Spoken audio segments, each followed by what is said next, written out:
एक सफदरगंज रोड पर रहती थी। उनका मतलब प्रधानमंत्री का कार्यालय एक अकबर रोड पर हुआ करता था। वैसे तो ये 2 प्लॉट्स थे, लेकिन घर से कार्यालय तक जाने में फर्जी का तामझाम न करना पड़े, घोड़ा गाड़ी वाले प्लॉट और एक सफदरगंज वाले प्लॉट यानी कि प्रधानमंत्री निवास को भीतर से ही बाउंड्री तोड़ करके आपस में जोड़ दिया गया था।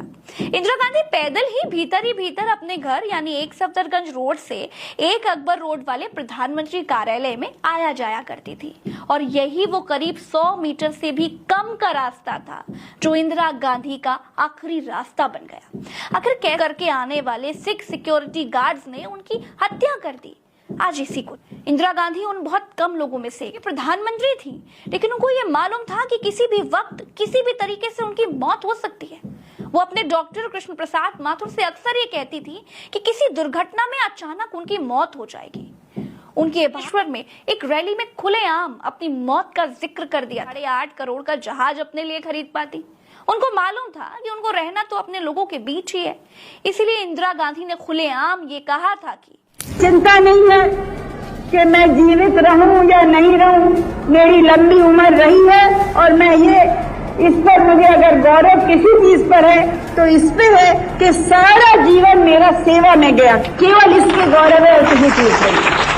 और जब तक मुझमें सांस है तब तक सेवा ही में जाए, और जब मेरी जान जाएगी तो मैं कह सकती हूँ कि एक एक खून का खतरा जितना मेरा है वो एक एक खून एक भारत को जीवित करेगा। वो सिख सिक्योरिटी गार्ड्स ने उनकी गोली मारकर हत्या कर दी।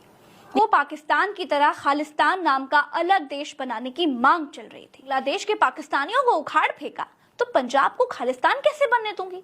भाई पता किया गया कि कहाँ है आतंकी भिंडरावाला, उसे खोजा जाए, और खोज वाला स्वर्ण मंदिर में छिपकर बैठा है। गांधी ने भगवा रंग की साड़ी पहनी, मेकअप किया और ठीक सुबह 9 बजे अपने घर से पैदल ही अपने कार्यालय के लिए निकल पड़ी।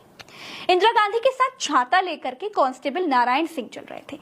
उनके जस्ट पीछे उनके पीए आर.के. धवन और एक सहयोगी भी थे। आज डॉक्यूमेंट्री के लिए इंदिरा गांधी की बाइट भी होने वाली थी, इसीलिए वो बहुत तैयार होकर के जा रही थी। इंदिरा गांधी की जान को पहले से खतरा था, इसीलिए उनको एक बुलेट प्रूफ जैकेट भी दी गई थी, लेकिन क्योंकि डॉक्यूमेंट्री के लिए उन्हें बाइट देनी थी, इसीलिए उन्होंने आज वो जैकेट नहीं पहनी। गांधी की पेट में मार दी। बेअंत चिल्लाता है, गोली मारो सतवंत। सतवंत मशीन गन की 25 गोलियां इंदिरा गांधी के सीने में उतार देता है।